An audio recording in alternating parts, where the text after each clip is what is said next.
I'm going to make you host. Got it?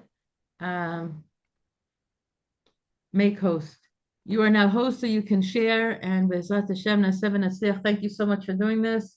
I'm just Okay, going be to leave the well. meeting, but enjoy the Okay, halach. thanks very much for Thank you, serving as Rebbitzin. thanks for serving as Go hostess. to Shmuel Katz. Regards to you, Rebbitzin. I will. Thank you.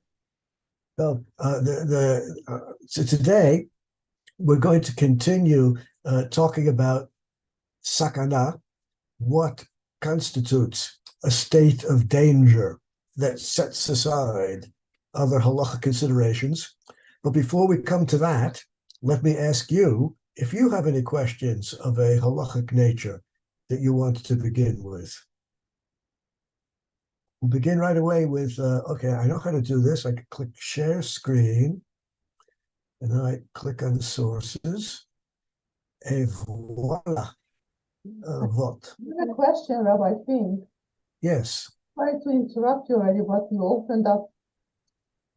I have a chasana coming up for my grandson, Baruch Hashem, and his brother should be coming too. His brother is not my biological grandson, and he's already bar mitzvah, and I haven't seen him in many years. So he's also they call me Grandma Bobby Esther, and I am Shlomo Nadia, and he's a big boy. He's 15 already. How am I gonna greet him? I cannot really hug him anymore. He's not. His mother is my daughter-in-law. He's. I do not know the answer to your question, but I can tell you the halacha, and once after I tell you the halacha, you will know how to apply it in your case. Okay. The rule is easy enough to formulate. Embracing your grandson or whoever, it doesn't matter who we're talking about, the embrace is prohibited if the embrace is erotically stimulating. If there is an erotic dimension to the embrace, it is prohibited. If it's innocent from the erotic point of view, if there's no erotic element in the embrace, it's fine, and you can do that. Now, of course, it takes two. It takes two to embrace, and for one person there might be an erotic element, and for the other person there might not be. If one of the parties in the embrace experiences erotic stimulation, then that person should not engage in the embrace. Now, if we speak about a grandmother and a grandson, well, not biologically grandmother and grandson. Well, let's take a more typical example. The elderly aunt so and so, and the teenage nephew. Well, I suppose it's possible, and I suppose there are cases where an embrace between them would be of an erotic nature. I suppose that's possible, and I suppose it happens sometimes, but surely it's unusual. And in most cases, the embrace is going to be erotically innocent, and therefore okay. I would be surprised if in your case there is a problem. I could be surprised, but that would be very unusual if there's a problem in your case. Oh, thank you. I wasn't going to embrace him, but I thought that if he embraces him, 15, I didn't see him since his bar mitzvah, then I wouldn't push him off, because his sister was crying about that, what I said, who is my biological granddaughter. And okay, thank you. Yashakala. Okay. Okay. Of course, you can ask him whether or not he approves. Get his approval first. That might. Oh, I wouldn't say anything. Whatever he does, I'll go with that, and I won't. Thank you, Rabbi. I just know. Okay. Okay. I have one more point to make before we begin looking at the material.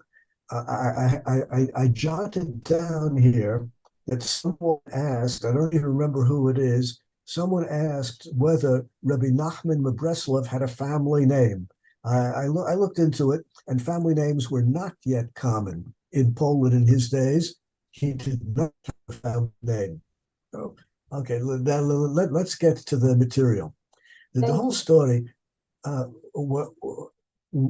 do you know whether you are in a situation which calls for setting aside halacha, being machalel Shabbos, eating on Yom Kippur, whatever the problem is, whatever the issue is, how do you know whether or not you're in a situation of sakanat nefesh? Now, sometimes it's perfectly obvious, but often it's not so obvious. Let's take a look at the Mikorot. Let's take a look at the sources and see what they teach us. First, there's a Mishnah. The Mishnah says, "Hamechabe et aner," on Shabbos, someone who extinguishes a candle, someone who blows out a candle on Shabbos, that's prohibited.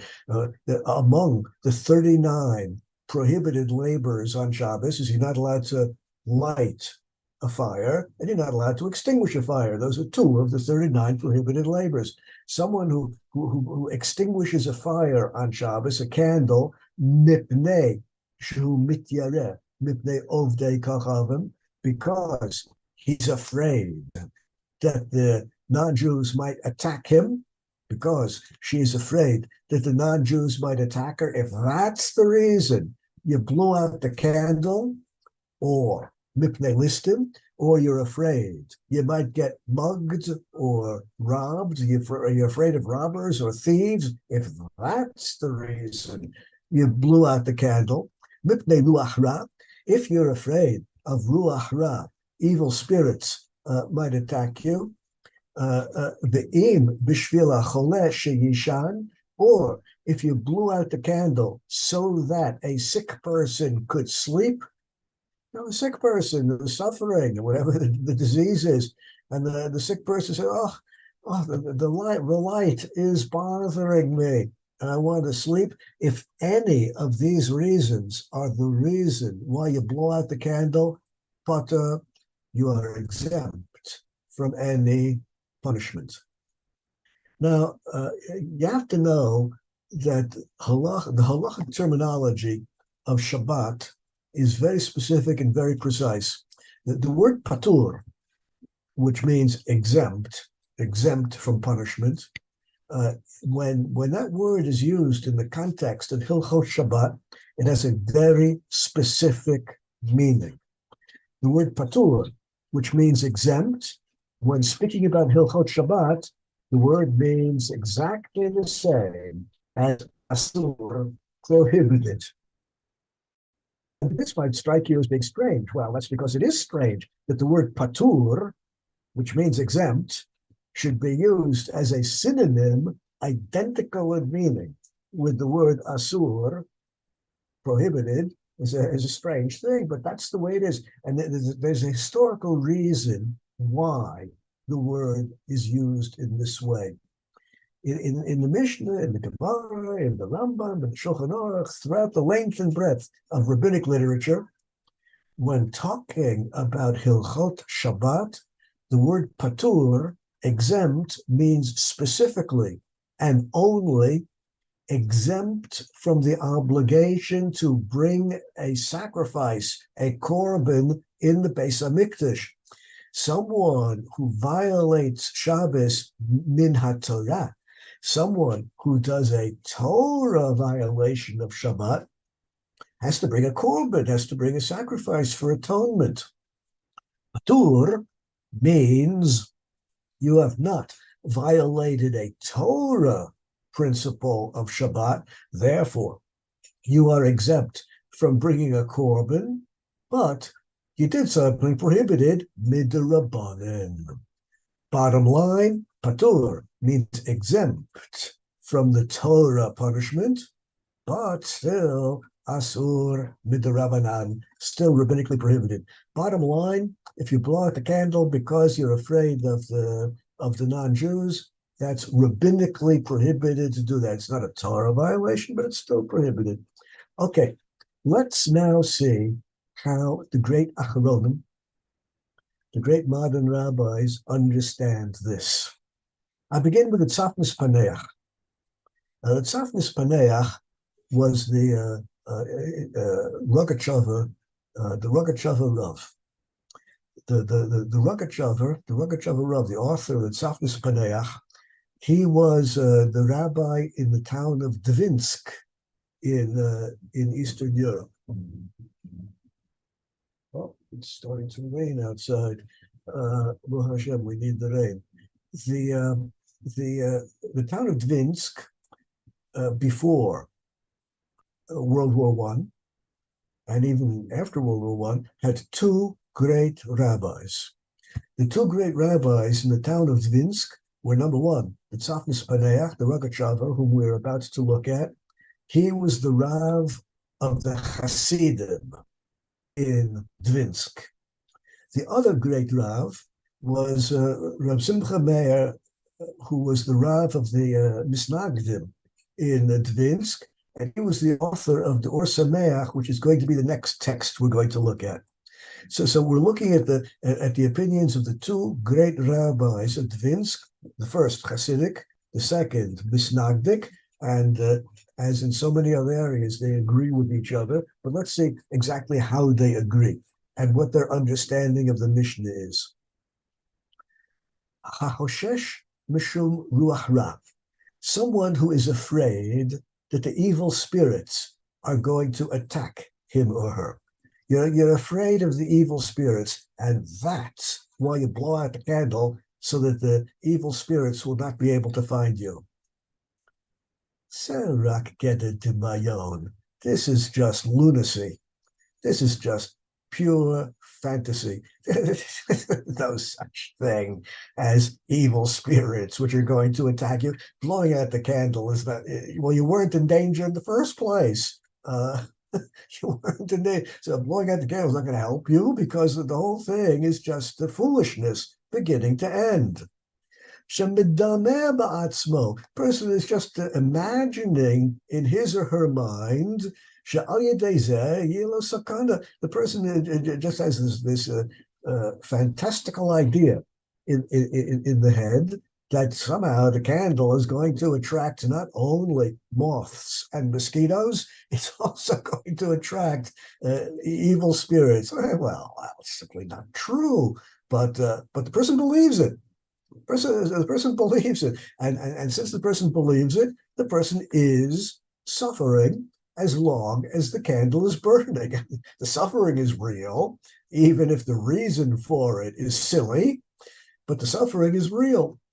Lachein, therefore, rak hu ba'atzmo mutar lechalel Shabbat, and therefore only that person himself, only that person herself is allowed to blow out the candle. No one else, everyone else who realizes, oh, it's just silly and there is no danger, cannot blow out the candle for this person. The person who is really suffering and believes it, he or she can blow out the candle. No one else can do it. Diek, and that's exactly what the Mishnah above said. Mipnei shehu mityareh. The word who in the Mishnah is not necessary. The Mishnah could have dropped that word and meant almost the same thing. By adding the word who, the Mishnah emphasizes he or she, the person who is afraid, can blow out the candle, but no one else.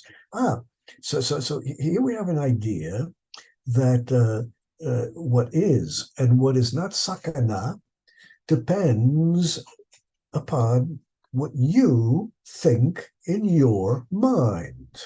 And of course, what you think in your mind is dangerous. Other people might think you're silly. Well, then other people will not act on your belief. But you who believe that such and such is dangerous, it's correct for you to act on that. Aval b'shvil hacholeh, the other case in the Mishnah, blowing out the candle for a sick person, someone who is in bedridden with who knows what disease, high fever, this, that, whatever the symptoms are. In a case like that, the danger is apparent to anyone who looks. The facts are readily visible to anyone. The danger is not only in the mind of the sick person. Indeed, the sick person might say, okay, I'm okay. It's not so serious. Oh, but the observer might say, what do you mean you're okay? You have symptoms of a very serious disease. I'm going to blow out the candle for you. So there's a very big difference between sakana in two different realms. One realm is sakana, danger for which there's no visible evidence, but nonetheless, in the mind of someone, that person experiences danger. Now, that person can violate Shabbos, but no one else. The other realm of danger is danger which is apparent to anyone. In a case like this, anyone can violate Shabbos for the sick person. Ladina, as far as bottom line halacha is concerned, in a case where one person has a fantasy, a silly idea,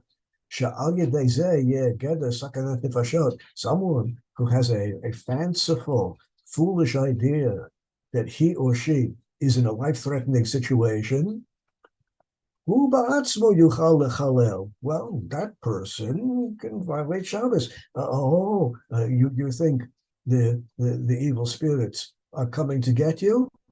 Well, use the telephone to call up your friends who will come and protect you, to do whatever it is you think that will protect you. But other people cannot violate Shabbos for you because other people do not see the danger. כעת, לפי המהומה, אשר בכל רגע ורגע נתחדש היום. Now he wrote this at the beginning of World War I. He was the Rav before World War I, even after World War I in Dvinsk.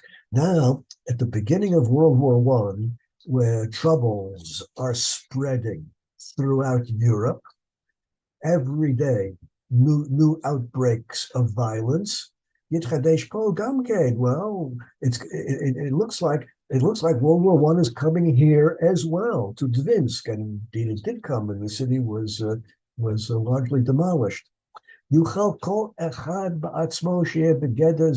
Anyone in Dvinsk knows that the danger is real. World War I is an observable danger, and therefore everyone is free to decide, even though it's Shabbos, I am going to flee. I'll get on my horse and ride to the next day, do whatever is necessary in order to flee the danger. The danger is real, not imaginary. But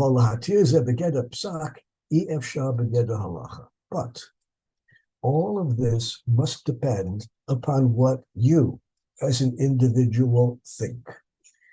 At the moment, the war has not yet come to Dvinsk.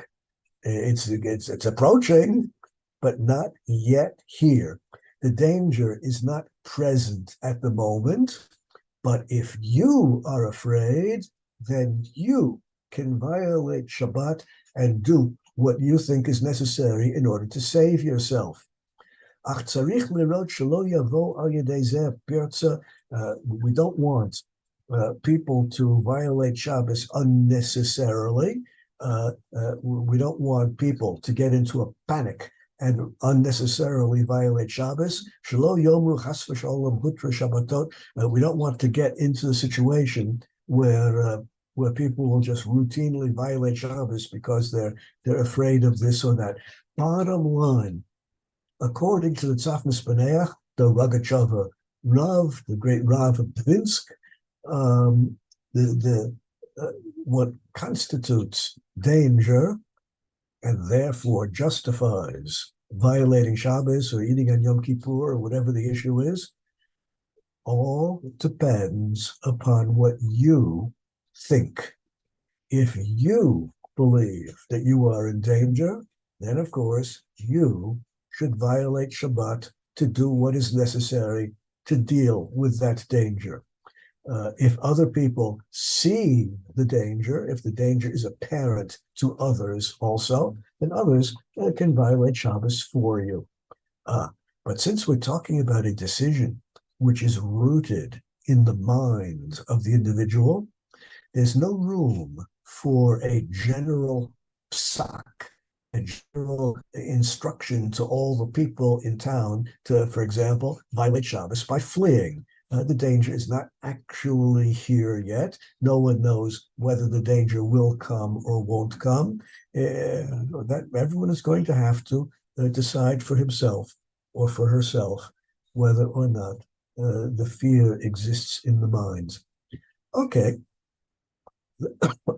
that's the approach of the Tzafnas Paneach. Now, the other great Rav of Dvinsk, Rav Meir Simcha HaKohen, wrote as follows. Allah B'dati seems to me the whole din, the ma'achlin oto hakel techila. It says in Yuma, in the Gemara dealing with Yom Kippur. The Gemara dealing with Yom Kippur deals with the following situation.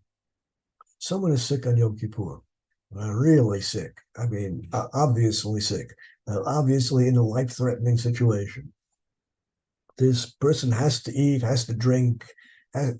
Of course, everyone knows this person must violate Yom Kippur. Clearly and definitively, a life-threatening situation for this person. Now, there are two kinds of food available, three kinds of food, four kinds of food available. Unfortunately, nothing kosher is available for this person to eat. There are various non-kosher foods available. Meat from an animal that was not properly slaughtered. Oh, but there's also meat from an animal that was properly slaughtered, but internal examination of the lungs showed that the animal's treif. There's also meat from a third animal. It was shechted. The lungs, the internal organs are fine. But the blood was not removed. This other food we could feed this person, produce, where they didn't take trumot and maserot. Like the number of possibilities of prohibited food is more or less endless. And unfortunately, there's no kosher food available for the person. Now, you might think this is a little bit bizarre, but of course, unfortunately, this is exactly what happens in situations like people who have been kidnapped, and in order to stay alive, they have to eat the food that their kidnappers give them, given a choice. If there's a choice, you always have to choose the food which has the less severe violation, the less severe prohibition. The idea is as follows. Prohibitions come in many different levels. Some prohibitions of the Torah carry the death penalty. Murder, I mean, that's really a very severe prohibition. Other prohibitions of the Torah do not carry the death penalty. You only have to bring a korban. Other violations of the Torah do not have the death penalty, do not even require a korban, but still things which are prohibited by the Torah. There are all kinds of things which are not prohibited by the Torah at all, but are only rabbinically prohibited. There are all kinds of things which are not prohibited by the Torah, not prohibited by the rabbis, but there's a minhag not to do it. Well, you got the idea. Prohibitions come on many different levels. And if you find yourself in the unfortunate choice, if you find yourself in the unfortunate situation that whatever you do, you are going to violate something, Turn left, you'll violate one thing. Turn right, you'll violate something else. Stand still, you'll violate a third thing. You find yourself in the unfortunate situation where whatever you do will violate some halacha. Of course, yeah, assuming you have the presence of mind and the calmness to make a reasoned decision, yeah, of course, you have to choose the less severe prohibition. That's what the Gemara in Yuma says. And now let's think for a moment about the ramifications and implications of this idea, which happen to be extraordinarily powerful implications and ramifications. We understand that prohibitions come in many different levels, and in the unfortunate case where you have to choose, you choose the less severe, the milder violation. It follows, if you think about it for a moment, that in a situation where there is no prohibition applying, a food which has no prohibition applying to it, an action which has, on Shabbos or any other action during the week, which has no prohibition attaching to it, is mutter, is permitted. It follows, therefore, that everything which is mutar, everything which is permitted, is equally permitted. Unlike prohibitions, which come in many different levels, things which are permitted are all equally permitted. Given two dishes of food, one of which is 100% kosher lechatchila, no problem at all in the preparation of the mashed potatoes or whatever the food is. Another dish sitting next to it where something went wrong in the preparation of the food, a little bit of something prohibited fell into the mashed potatoes while it was being mashed. But it was only a little bit. Little bit means less than 1/60th. I think everyone is familiar with the rules. And now, even though something went wrong in the preparation of the food is permitted because the amount of prohibited ingredients is less than 1/60th. The first dish of mashed potatoes is permitted. The second dish of mashed potatoes is permitted. And this means they are equally permitted. One is not better than the other.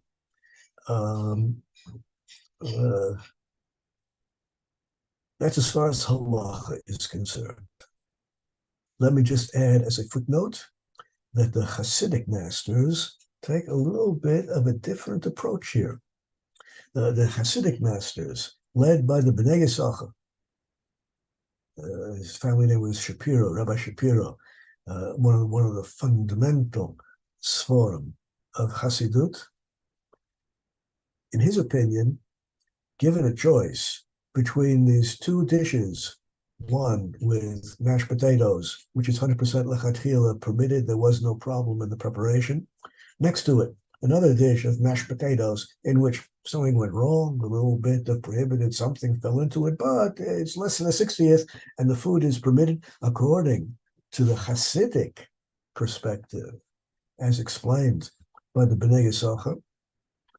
One should give preference, given a choice, one should prefer the second dish, the one which has a little bit of prohibited stuff mixed into the mashed potatoes, because if you choose that dish of mashed potatoes, you are not only eating something permitted, but you are demonstrating your emunas chachamim, you are demonstrating your faith in what the rabbis teach us, that prohibited elements are batal b'shishim.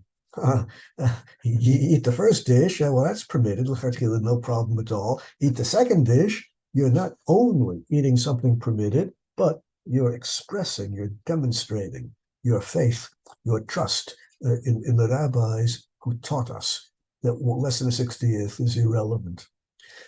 Okay, we understand that on Yom Kippur or in any other situation where you have no choice, what you're about to do is prohibited, but you have no choice. You have to do it. Given a choice, choose the less severe prohibition. That's hakel hakel. Well, hu rak al hamachil. According to the Gemara, ma'achilinoto. Ma'achil is in grammar called hif'il. It's the causative form of the verb. It means to feed as opposed to eat. The Gemara never said you eat the less severe prohibition given a choice. The Gemara says you feed the patient the less severe violation given a choice. It's the person who is not in danger, who presumably has more calmness of mind and more mental presence, who has to decide what is the less severe prohibition. Aval ha'ochel, but the person who himself is misukan, the person who himself or herself is in a dangerous situation, doesn't have to be concerned with which is the more severe and less severe prohibition. The person for whom it is correct to violate Yom Kippur, the person for whom it is correct to violate Shabbat or whatever, just stride forward and do it. Just do it. Don't take time to think about how to do it. Just do it. The ma'achil, someone who's feeding, someone who's violating Shabbos on behalf of the person who is in danger, that's the person who has to think about these issues. Dugma, this is just like what it says in the Shulchan Aruch, the Mechabrim, that means the Shulchan Aruch, Rabbi Yosef Karo, and the Ramah. This is just like what the Shulchan Aruch wrote, Gabe Rodef, regarding Rodef, a pursuer. What is a Rodef? What is the pursuer situation? Someone is attacking me with a knife, with a gun, I don't care what, so someone's trying to kill me. The person trying to kill me is the Rodef, the pursuer. I'm the Nirdach, the potential victim, and there might be some observers standing by seeing this whole story. And the Shulchan Aruch says, Rodef nitan lahatzilo benafsho. Of course, one saves the potential victim, if necessary, by killing the pursuer.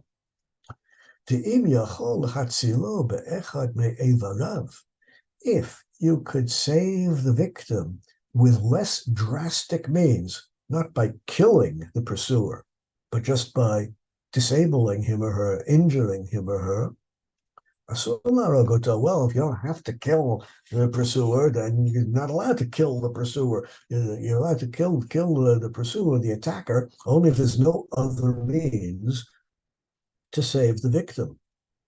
Nonetheless, the Shulchan Aruch says, the victim herself, the potential victim, the one who's being attacked, it's not expected to worry about this and try just to disable or injure the attacker. We only expect observers, onlookers who themselves are not in danger. We expect to have the presence of mind, the calmness to just injure the pursuer if possible. But the person being attacked doesn't have to be concerned about these matters. Just go ahead and do whatever you have to do to protect yourself. So Hilchos Chovel, the source of the Shulchan Aruch on this is in the Mishnah L'Melech. Well, this goes back to the Middle Ages. Well, according to the Or Sameach, the non-Hasidic Rav of Dvinsk, the underlying concept is very similar. We have to distinguish between danger in the mind of the person who is endangered, as opposed to onlookers and observers. If in your mind you are endangered, if you are afraid, if you believe that your life is in danger, well, all other considerations fall by the wayside. Just do what you have to do. אומנם לשון הברייתא ביום בהוך דמי שנשכון נחש לא יאכל עד שיעשר כמו משמע כן. Yorsamech admits that there is a little source which might not sit very well, might not square with everything I've taught you, because the Gemara in Yuma also talks about someone who has been bitten by a viper, a poisonous snake, and therefore is in a life-threatening situation, and therefore has to eat and drink. And the Gemara says, first, take trumot and maserot from the food before you eat it. This seems to be referring to the person who is in danger himself, in danger herself, and would seem to contradict everything we've taught. So the bottom line, the halacha, according to the Safnas Paneach, and bottom line, the halacha, according to the Or Sameach, is if you believe that you are in danger, then you do whatever has to be done. Or Sameach is then left at the end with a problem which he does not resolve of how to explain the passage about the snake. Okay, at this point, we've seen the approach of two of the great rabbis from the period of World War I. At this point, let us look at what the Shulchan Aruch says. Shulchan Aruch talks about Misha Nafla Alav Mapolet, someone upon whom a building has collapsed. Here's someone trapped, someone caught in the rubble of a collapsed building. And so it's Shabbos. Excavation of the building is a violation of Shabbos, but if someone trapped under there is a life-threatening situation. But Suffolk High, Suffolk Mate, if someone trapped in there, but maybe the person already died. If so, no need to violate Shabbos and excavate now. The person already dead, just wait until after Shabbos to do the excavation, and then the person can be properly buried. Suffolk Husham, Suffolk Eino Sham. What happens if we're not sure that anyone is caught under the rubble? Was someone at home? We don't know whether anyone was at home at the time that the building collapsed. Suffolk. Afilu im timtzoloma she Husham. And even if you know that there's someone caught under the rubble, and even if you know that the person is still alive, you hear him or her calling for help, there's another possible suffix, another suffix akum, suffix Yisrael. How do you know whether or not the person there is Jewish or not? Who cares? According to the Shulchan Aruch, it is wrong to be Machalol Shabbos in order to save the life of a non-Jew. Now, this is a halacha which has its origins in the Mishnah, in the Gemara, in the Rambam. This is a halacha which was more or less universally accepted in antiquity, the Middle Ages, and early modern times. And here it is in the Shulchan Aruch. Chilul Shabbos, violation of Shabbos to save someone's life, means violation of Shabbos to save a Jewish life.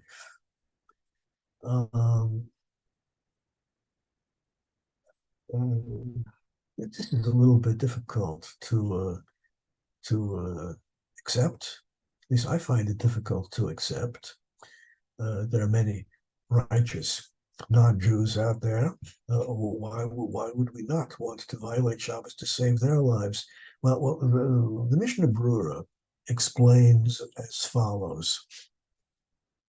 In pre-modern times, when I speak about pre-modern times, the year that modernity began is a simple one point in time, which marks the difference between one historical era and the next. History does not move in lockstep manner all over the world. There are plenty of places in the world today which are still living in the Middle Ages. Indeed, there's still Stone Age culture, not many left, but there's still a few Stone Age cultures in the world today.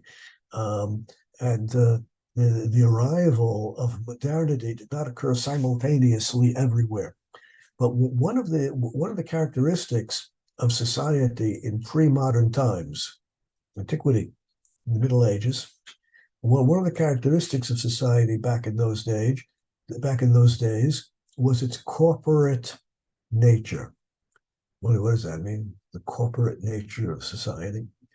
It means that every town, every city had several religious groups in it. There were the Christians, there were the Muslims, there were the Jews. Well, depending on where in the world we're talking about, the population divided into several different religious groups. Each religious group constituted its own corporate entity within the society.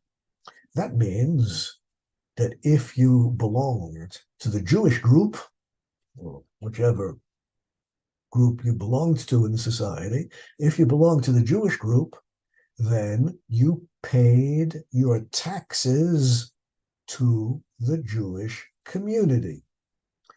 In return, the Jewish community would supply you with community services. For example, the community would supply you with a synagogue, with a mikveh, with matzah on Pesach. Right? The community baked matzah on Pesach and distributed the matzah to its members. The community provided you with a court of justice, a bezdin, so that if there'd be a financial dispute between two members of the community, they could go to the bezdin for resolution. The community supplied you with educational services for your children. Well, back in those days, when society was divided along corporate lines, along religious lines, it never occurred to anyone, no one thought that they should receive communal services from the other group. I receive communals. It is your religious group which will bury you when you die. It didn't occur that it was just absurd that anyone would think that it is the job of some other community to bury me when I die. Of course, that's one of the community services provided by group. Among the services supplied by the corporate entities in pre-modern society were the medical services. The community, just like it supplied a cemetery for its members, just like the community supplied educational services, legal services, bezdin, a rabbinic court. Similarly, the community supplied medical services for its members. And just like it would strike anyone in pre-modern times as absurd that the other communities should supply my legal services or my educational services or bury me. Similarly, it just made no sense that one of the other religious groups should supply my medical needs. And therefore, back in those days, when members of the other corporate groups did not expect Jews to provide medical services for them. Back then, it was prohibited to violate Shabbos in order to save a non-Jewish life. All this began to change in modern times. Now, exactly when modern times begins is, as I said, not exactly clear. But the rise of the secular state, which occurs in different places in different times, there's still places in the world today which do not have secular states. In fact, here in Israel, we have neighbors which do not have secular state. With the rise of the secular state took upon itself the obligation of supplying educational services to all the citizens, legal system, courts for all the citizens, medical services were for all the citizens. Well, in those places where modernity has arrived, and we have a secular state, so the halacha in the Shulchan Aruch no longer applies. But back in those days, someone might be trapped under the rubble. Maybe there's no one there. If there's someone there, maybe he or she is alive or dead. Even if we know that the person trapped is alive, maybe he's not Jewish. It doesn't matter what the suffix is. It does not matter what the suffix is. Mifachim alav. You excavate and try to save the person. Even if it's possible that the person is alive, you try to save the person. It doesn't matter how many doubts are piled on top of each other. If there's any possibility that you could save a life, go for it. Shmirat Shabbat Kilchata says, "Mat nikra sakana." Someone trapped in the rubble of a collapsed building. Well, that's pretty obvious. That's dangerous. But in general, how are you to determine whether or not something is a life-threatening situation? Answer: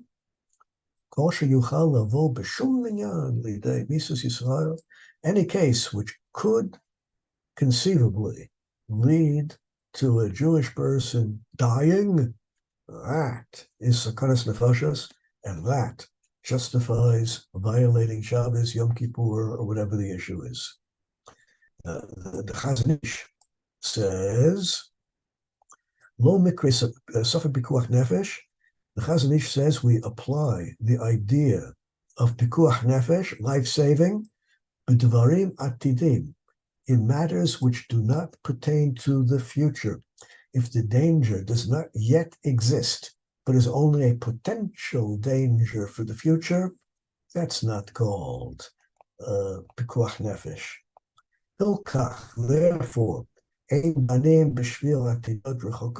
Therefore, any danger which might reside in the future does not justify violating Shabbos now.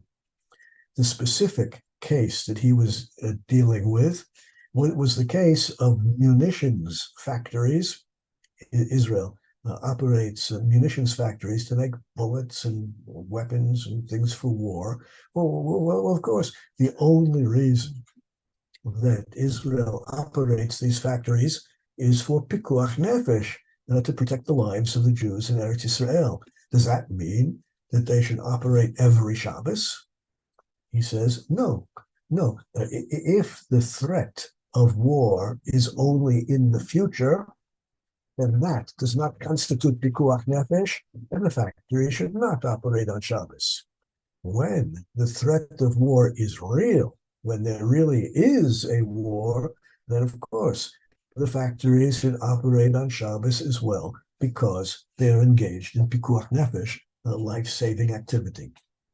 Now you'll notice that these great poskim, Shmirat Shabbat Kilchata, the Chazon Ish, these great poskim have a very different way of understanding danger when compared with the poskim we dealt with earlier.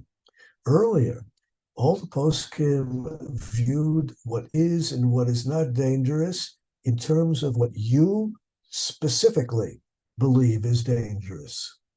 Now, all of a sudden, according to the Shmirat Shabbat Nehilchata and the Chazon Ish, now all of a sudden, we don't ask whether you specifically feel that you are in danger. Rather, we look at the general situation and we decide whether or not it's correct to violate Shabbos. And this is the approach of Reb Shlomo Carlebach as well. He writes, the Inyan Ikar Hadavar, Ma Nikra Pikuach Nefesh, Ma Lo, what is life-threatening and what isn't? What is the exact gvul, the border? What is the exact definition of what justifies violating Shabbos? I thought about this a long time, he says. Mitzad Asvara, what seems to me, La'ani Adati, what seems to me correct is Kol Shederech B'nei Adam Livroach Mizeh Kiboreach Mipnei Sakana. Any situation that people flee from, Harei Zeh Chashiv Safek Pikuach Nefesh. That's called life-threatening. How do you know whether or not a specific situation is life-threatening or not? Ask yourself, is this something that people flee from? If it is, that is pikuach nefesh. In a situation like that, where people flee, people try to escape the danger, that justifies violating Shabbos. For example, smallpox. Well, smallpox has more or less been eliminated from the world, but back in the days when he wrote this, smallpox was still a major fatal disease. Af al gav de mitzad hadin efshar shetzrichim be'emet lizdarez v'lasoto behekdem ha'efshari. If you have a possibility of a vaccine against smallpox, well, maybe you should get that vaccination as quickly as you can.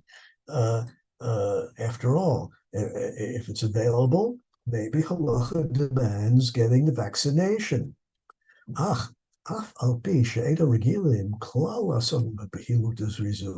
But we never saw people racing to the doctor. We don't see people running to the hospital to get vaccinated for smallpox. We don't see that people are running to do it. Apparently, smallpox is not a disease that people are running away from. Therefore, therefore, even if it really is life-threatening, since people, we see that people are not running away from it, well, they can depend upon God to protect them, and we do not set aside any halachas. On the other hand, if you find yourself in a situation, you know clearly, if you don't get the vaccination now, on Shabbat, you're offered a vaccination on Shabbat, you know clearly that if you do not accept the vaccination now on Shabbat, you're going to have to wait 4 or 5 years until your turn comes up again. Since in such a long future time, people surely will become afraid and start running away from smallpox, that can be Docha Shabbos now. Well, let's understand that Reb Shlomo Carlebach, like the Chazon Ish, like Shmirat Shabbat Hilchata, does not look at what the individual thinks. It's not a matter of whether you are afraid. Rather, we must decide what is and what is not life-threatening. We, the rabbis, have to evaluate the situation and decide what is correct. Now, you know that I get very nervous whenever I read rumors. Indeed, I try to avoid rumors. And in this particular case, it's a bit of a problem because we have these two sources. Number one, Shmirat Shabbat Kilchata and the Simchat Shlomo, two books, each of which propose to tell us the opinion of Reb Shlomo Carlebach, according to whom what is and what is not dangerous depends upon what people in general run away from. Unfortunately, when you look in the footnotes of these books for the sources, the source of Shmirat Shabbat Kilchata is the Simchat Shlomo. And when you look in the footnotes of the Simchat Shlomo, the source is Shmirat Shabbat Kilchata. These two books are quoting each other. And apparently, there's no better source than that. So either they're both right or they're both wrong. But I always get very nervous when we don't have the rabbi himself expressing his opinions. Let me just point out in passing that Reb Moshe Feinstein also has an opinion. He says, "Yesh devarim shetalui b'tav ha'adam." People are different. Some people are very brave.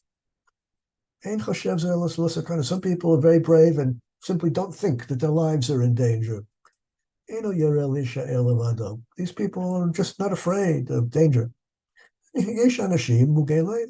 Other people are fearful. Other people are just very easily scared, faint of heart. Right? Muglev means faint of heart. People who are faint of heart, people who have weak hearts, always think they're in danger.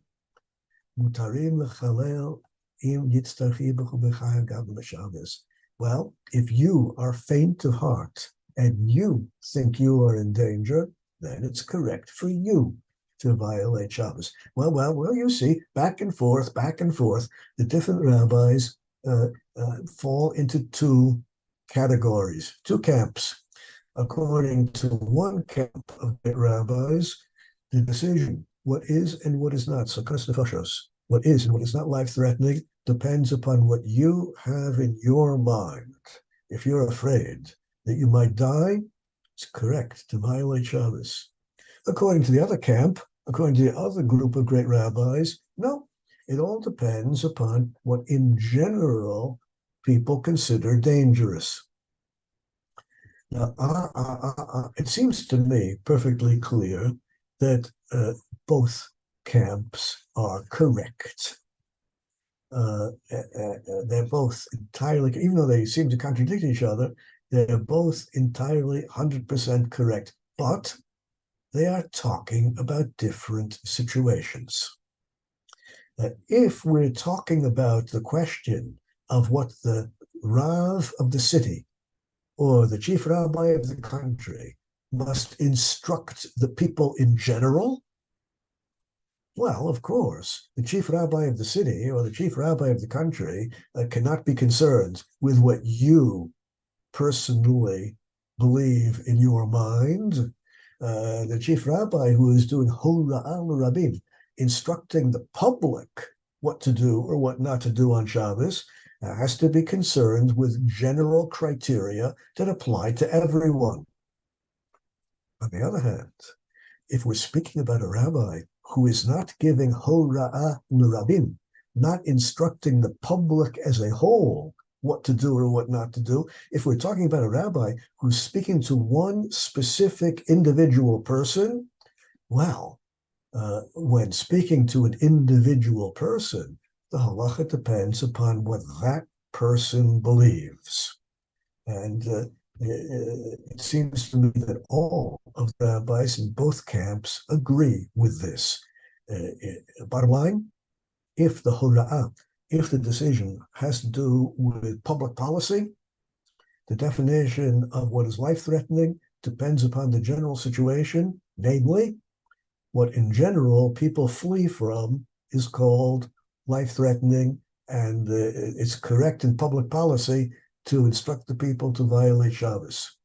On the other hand, if one is not speaking to the public at large, if one is speaking to an individual, Well, now it's the thinking and the fears of the individual which will determine what is correct and incorrect as far as violating Shabbos is concerned. Okay, those are the principal ideas for today. I'm going to pause with this now and ask whether you have any questions. Shalom, Rav Fink. Hello. I first wanted to ask, is this considered Hora Rabim, what we're doing right here? No, this is not Hora at all. This is Limud. This is Limud. I'll explain to you the difference. It says in the Gemara that you're not allowed tochacha, rebuking people, telling people, what you're doing is wrong. Rebuking someone is a mitzvah, but only if there's a reasonable expectation that the person you're speaking to will accept your rebuke and correct his or her ways. If it's perfectly clear to you that the person you're speaking to is not going to accept your rebuke and is going to continue sinning, it would be better to remain silent, let the person continue sinning as a shogeg, an unwitting, unknowing violator, and not change that person into a mazid, someone who knows that he or she is violating the Torah. Rebuke is correct only if there's some reasonable expectation that the people will embrace your rebuke. And rebuke, tochacha, is a kind of hora. You're instructing the people what to do or what not to do. Unlike limud Torah. If the rabbi is teaching Torah in a systematic way, in an organized fashion, giving a shiur, now the rabbi is not engaged in tochacha. He's not engaged in an effort to tell the people what to do or what not to do. Now the rabbi is engaged in an act of limud, trying to study Torah, and even if it's perfectly clear to him that the people will not act on what he is teaching, it is still limud. Okay. We have other questions? Thank you. I do. I didn't know. Okay. Okay. I was wondering, No, there's so it's much. no, it's not working. It's not working. Not working. Bad connection.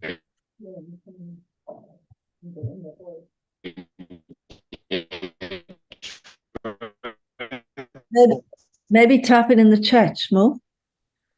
Oh, yes, you can type a question. That's good.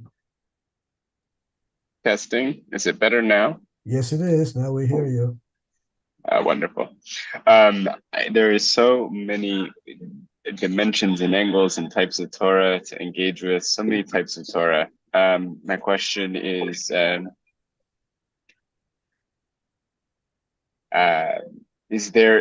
there a priority in that if I'm engaged with halachah, which is obviously so practical and so much more helpful, is that quote unquote better than learning a Mishnah or Hasidut or something like that?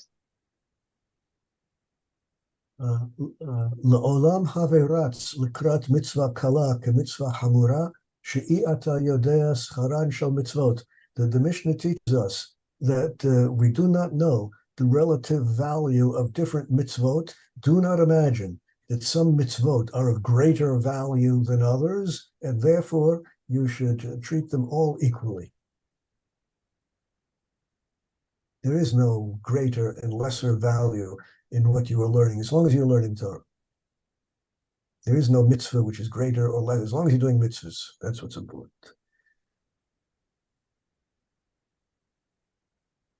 But surely building a base in halakha would be seen as something we would need more than, I don't know, jumping around between Hasidic texts. Not to put any of that down. I'm just curious. Everyone is different. The path which is right for one person is not necessarily right for another. There's no rule. Thank you. Okay. So that's it for today. I wish you a good week and a safe week and a good Shabbos. I look forward to seeing you all again next week. Until then, shalom, shalom. It will be well. Shalom. Be well, be Torot well. Tovot. Amen.